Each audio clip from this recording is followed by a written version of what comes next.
জীবন গেলেও যাইতাম না। তোর জীবন যাওয়া লাগবো না, জীবন যাওয়ার আগেই তুই আমার দেখা। আমি তোর স্বামী, আমি কইতেছি দেখা।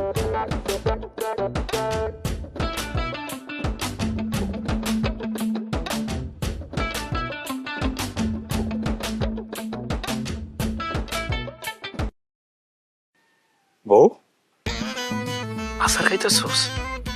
আসার খাইতেছোস? কয়দিন হয়েছে রে? আজকে থেকে খাওয়া শুরু করেছি। আরে সেটা তো বুঝছি, তুমি আজকে থেকে খাইতেছো। কয়দিন হয়েছে? পেটে যা আইছে কয়দিন হয়েছে কত? কে? আরে পেটে যে বাবু আইছে কয়দিন হয়েছে সেটা কত, আমার তো সহ্য হইতেছে না। আরে বাচ্চাই তো কে রে? আমি আচার কাটছি যাতে বাচ্চা আয়। কি তুই বাবু আসার লাগে আচার খাইতেছোস? কাউরে কিন্তু কইও না। এই তোরা কেডা কইছে, কেডা কইছে যে আচার খাইলে বাবু আয়? আমি দেখেছি, সিনেমায় দেখেছি, মাখলাদের দেখেছি যে আচার খাওয়ার কয়দিন পরেই আচার চলে আসে। মানে এই, বাবু আসার আগে আচার খায় না, পেটে বাবু আসার পরে আচার খায়। কারণ কি জানোস? মেয়েদের পেটে বাচ্চা আসলে না একটা বমি টমি আসে, কিছু খাইতে পারে না, রুচি থাকে না, তখন এই আচার খায়। তুমি জানো না, তুমি একটু ধৈর্য ধরো। তুমি আমাকে 10-15 দিন সময় দাও, লাগলে আমি 3 বেলা আচার খাবো। আচার কে? তোমাকে বাচ্চা দিই। ওরে আমি তোর পায়ে ধরিব, বিশ্বাস কর আমার কথাটা। আরে আচার খাইলে বাবু পেটে আসে না। আমি তোমার পায়ে ধরি, তুমি আমার 10-15 দিন সময় দাও। আরে ব্যাক কল রে, ব্যাক কল। আচার খাইলে যদি পেটে বাবু আসতো তাহলে মেয়েরা বিয়ে করতো না, এই আচার খাইয়ে বাচ্চা পয়দা দিত। কথা সত্য। এভাবে না আমাকে কেউ বোঝায়নি। আমি আবার একটা ব্যাকলামতি করে ফেলেছি না। যা আমার চোখের সামনে থেকে সর সর, নাইলে মন মেজাজ কিন্তু খারাপ হয়ে যাবে। যা যা, আমার চোখের সামনে যদি আজকে সারাদিন পড়ছস তাহলে তোর খবর আছে। ওরে আমার আম্মা এটা কি কাজ করলো? বাপের বাড়ি থেকে একটা বেককল ধরে না আমার ঘাড়ের উপর চড়াই দিছে। এটা নিয়ে সংসার করা যায়? আমি আর কত স্বপ্ন দেখলাম।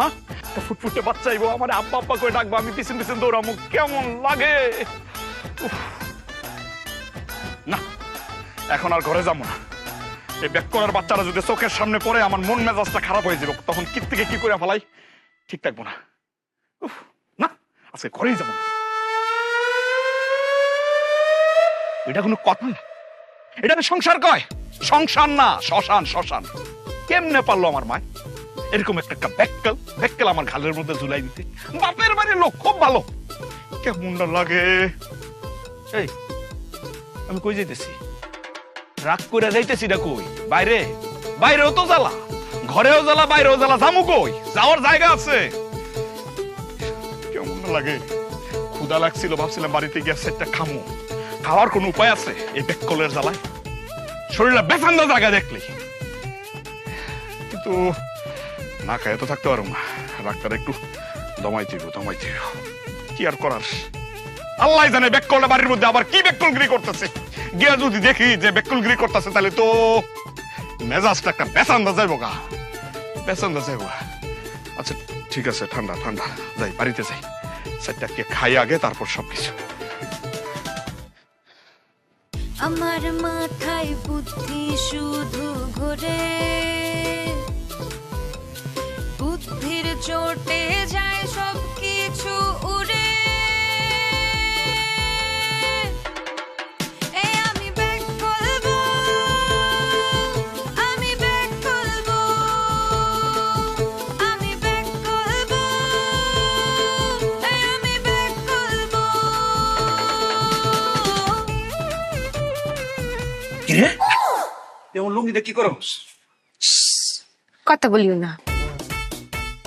হায় হায়, এই তুই এমন লুঙ্গি কেটে সেলাই করতেছ, আবার কথা বলিও না। এই লুঙ্গি কাটছস কেন? ঘটনা কি? অনেক মাথা কাটিয়ে একটা বুদ্ধি বের করেছি, ওই বুদ্ধিটা কাটাচ্ছি। আরে আমার বুদ্ধি বন্যা, তোর কাছে মাফ চাই, তুই নতুন কোন বুদ্ধি খাটাইস না, তোর বুদ্ধি কাজে লাগে না। এই তুই নিজের কি ভাবস? হ্যাঁ, বিজ্ঞানী ভাবস? কাজ তো করো সব অজ্ঞানীর মতো।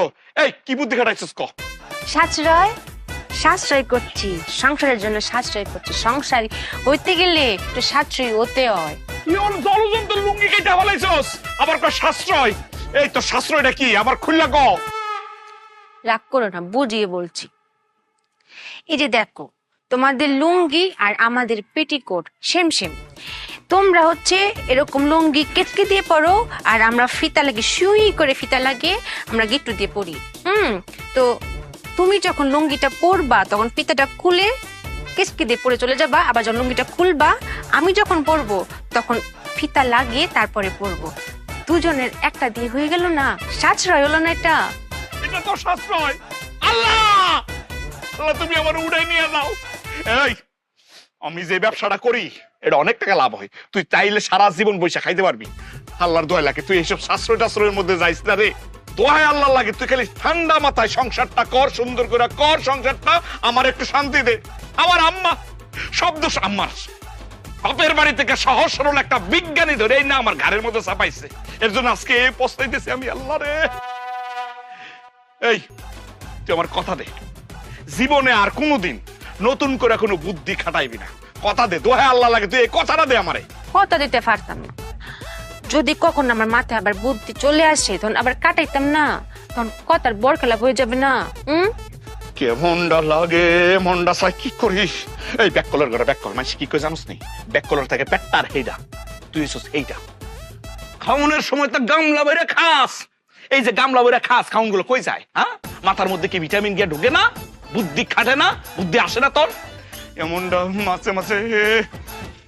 এই তুই যে খাস, খাওয়ার সময় তো আমার কথা মনেও থাকে না, মাঝে মাঝে মনে হয় যে তুই আমারও খাইয়া ফেলাইবি।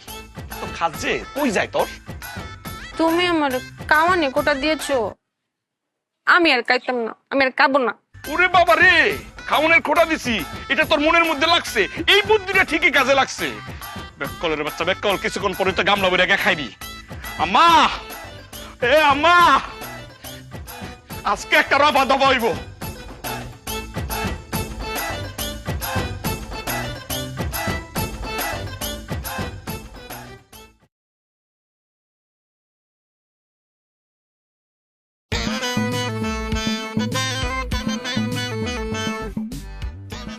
রোগীর প্রেশার লো আর সবকিছু ঠিক আছে।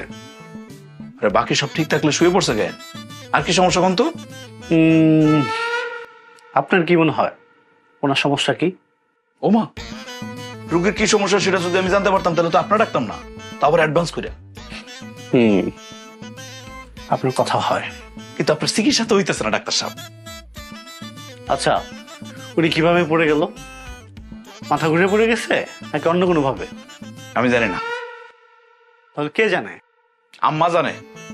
আপনার আম্মাকে ডাকেন। আম্মা তো আইতো না। কেন আসবে না? আমার রাগ করেছে আমার উপর। কেন?